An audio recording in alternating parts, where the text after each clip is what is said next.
The project is originated from the formation of IPSA, an international non-governmental organization whose purpose is to bring delegates from all nations of Earth together under the same roof in order to form a global assembly initiating a discourse between them through a culture of peace and coexistence focused on intercultural and interfaith dialogue and reconciliation across the planet. So precedents come first. I looked at two precedents in particular for the purpose of this scheme. One of them is a theoretical conceptual scheme which is elaborated by Le Corbusier in France. This is used due to its use of non-square diagram in composition and architectural design. The second one is a functional and typological precedent, which is the United Nations headquarters in New York.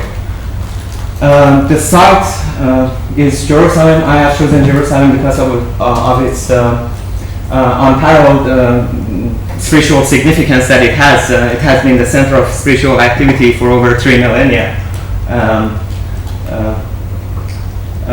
In particular, the site is located in southwest edge of the city of Jerusalem, so it's outside of the city fabric in a way, but right on the edge of the city. We'll get to more detailed plans of that later.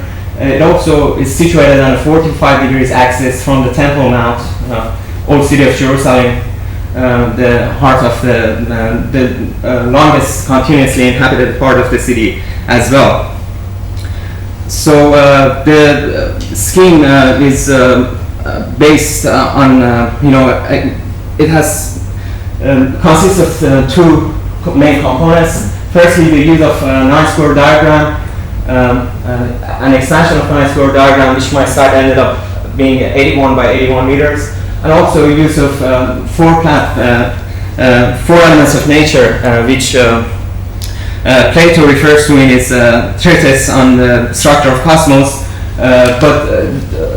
What I have, the point of reference for these four elements is not the geometrical volumes that we attribute to these forms, but the phenomenological aspect of these four elements, which are going to be contextualized within the site.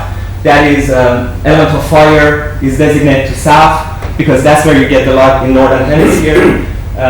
East is the direction of land on site, so that's the element of earth. West is the direction of Mediterranean Sea, so that's the element of water, the placement of element of water. And north is where you get the dominant wind on site. We could get to it. I'll get to explain what the implication this has for the scheme. So the scheme is basically this is a diagrammatic process of how the scheme was developed. So it's an expansion of non-square diagram in both planar and volumetric aspects of the building.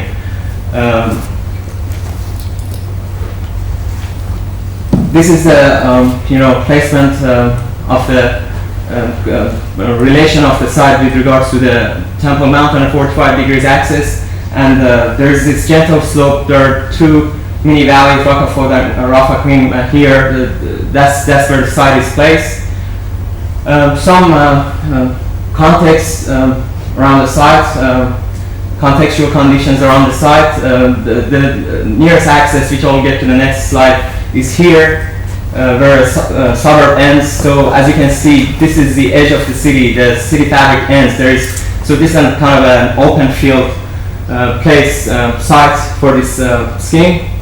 Placement of the boundaries of the site, 81 by 81 between two valleys.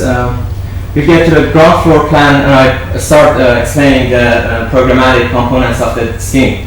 So this scheme comprises of an assembly hall, longitudinal office blocks here on the east, entrance and lobby space, and an information center here. So the entrance to the site happens on north through that cubic grid which you can see on north. This logic of non-square diagram has been injected to different parts of the building, which I'll get to explain as we go. This is the second floor, public balconies, which public would be able to access the assembly hall from the balcony, so they would engage in the dialogues that takes place between the delegates as well. Upper level, and this is the observation platform, which again is situated on 45 degrees axis from the Temple Mount. We'll I'll get to that soon. So with regards to those four elements, this is the idea of designating those four elements of nature, and also the conceptual parallel that exists between four cardinal points, four elements of nature, and people coming together from four corners of the planet metaphorically. So on the eastern edge of the building, eastern side of the building, that was the element of earth. The building is actually touching the ground as a reference to element of earth, and it's going to be rendered in brick. These are the office spaces behind. Again, the logical nine-square diagram has been implemented into the facade composition here, as you can see. Here we're looking at north. There's a courtyard here on north, making a reference to the element of wind, opening up the building. Also, the cubic grid opens up the building as well to air, or the element of wind. On the west, there's this body future, which is next to the walk of flags, as I called it. Flags of world nations would be placed next to that narrow longitudinal pool. And south is obviously where you get the most light in northern hemisphere, and a lot of openings on south, as you can see. And that's it. I'll probably get back to my plan quickly to explain a few things here. So there's also these minor parts of the program, which I would call there's a cell of darkness and a cell of light, which are meditative spaces accessible both to the public and delegates. There are the places that very individual people, the entry to that place is just 900 meters wide, so people would get in one by one. I would imagine it would not be very crowded. People probably take turn to go into that place to have a bit of isolation in a moment. I'll get to renderings to show some of the spaces. One of my sections is not showing. Also, there is this second dome in the interior of the building. The height of that is determined by the perfect circle which is drawn over the section. This is kind of a similar condition in Pantheon, which happened, the perfection of that circle. In terms of construction, it goes without saying, even though this is the final presentation, I don't mind saying it's beyond my knowledge how to construct a dome of this size, but what I have in mind is definitely reinforced concrete. Probably a modern interpretation of what they've done in Pantheon, but the walls are too thick, 7 meters wide. Probably with the structural engineers these days, we might be able to translate that into two 8 meter span, two beams coming down, and probably a thinner shell. This is a cubic grid, the entrance to the building, marks the entrance to the building. As you can see, this is the assembly hall, this is the public balcony, there are two on the other sides as well. This is walk of flags on the west. And transitional spaces between the circular plan of assembly hall and the second circular plan of the envelope of the building. This is a cell of light on northeast. That's where the light you get the light. Sun rises first in the morning. South east.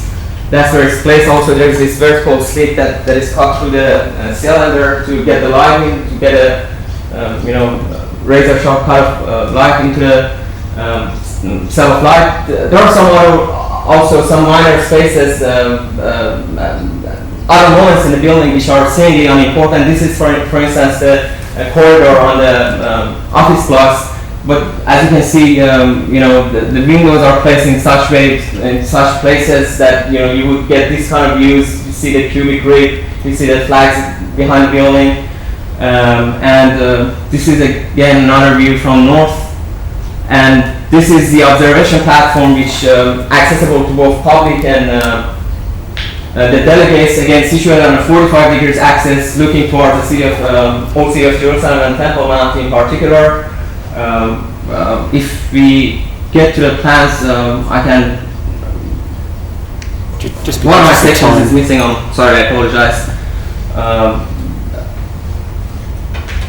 Just be conscious of time. Yeah, sure. I mean, I would probably take questions now. One last thing, explaining models. This is a cell of light, and this is the courtyard, which is placed on the northern edge of the building. This is about it. I would be happy to take your questions now. Thank you. Thank you, Amir.